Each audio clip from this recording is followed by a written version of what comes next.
nous avons vu la variable et la constante. Nous avons abordé les types de valeurs que pouvait contenir une variable et une constante, la différence entre la variable et la constante. Maintenant, il s'agit de voir comment on va affecter une valeur à une variable ou à une constante. Si nous regardons dans notre slide, ici, je prends la valeur de 5 que j'affecte à la variable a. Donc en faisant cette instruction, ça signifie que quand on a déclaré la variable a, l'emplacement mémoire est là réservé, je prends le 5 et je l'affecte à cet emplacement mémoire. Donc je mets le 5 dans la boîte A. Le premier symbole que l'on utilise pour l'affectation, ça peut être la flèche à l'envers. Ou on peut également utiliser le 2 points égal. Donc ça veut dire exactement la même chose. Je prends la valeur de 5 et je l'affecte à l'emplacement mémoire qui est réservé à le recevoir, qui s'appelle A. Pour lire l'instruction, on va prendre la valeur et on va l'affecter à la variable. Pour l'affectation avec le symbole flèche ou 2 points égal, ça signifie que c'est le développeur qui affecte la valeur à la variable.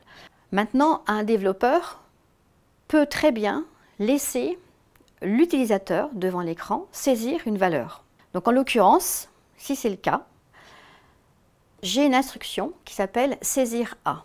Alors, cette instruction saisir, ça signifie quoi? Ça veut dire que devant la machine, l'utilisateur qui se trouve devant l'écran va avoir un message, donc on verra un peu plus tard comment afficher un message, mais il va saisir une valeur avec son clavier.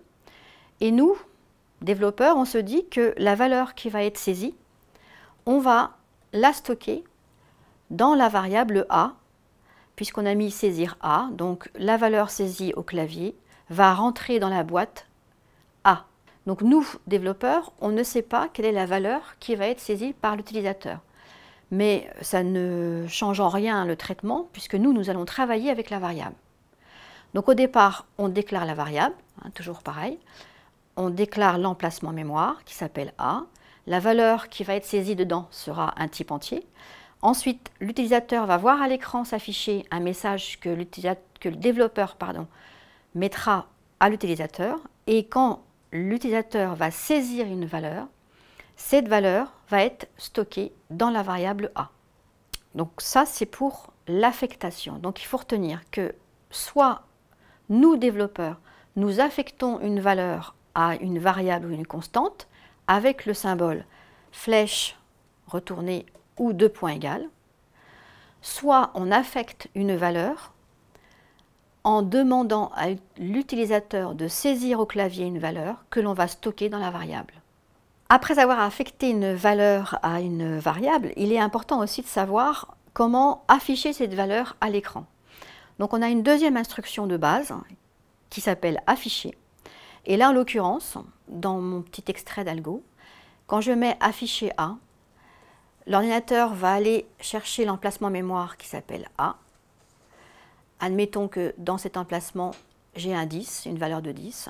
Quand j'exécute l'instruction afficher A, eh bien l'ordinateur va aller chercher la valeur qui se trouve dans A et va l'afficher à l'écran devant l'utilisateur. Donc là, en l'occurrence, ça serait 10 qu'il afficherait. Donc la deuxième instruction qui est très utile pour un développeur en algorithmique, c'est l'instruction qui nous permet d'aller chercher la valeur qui se trouve dans la variable, voire même la constante. Et le fait de mettre afficher, ça veut dire qu'on va prendre la valeur qui se trouve dans la variable A et l'afficher à l'écran. Donc l'utilisateur qui se trouve devant la machine va voir s'afficher la valeur contenue dans l'emplacement mémoire qui s'appelle A.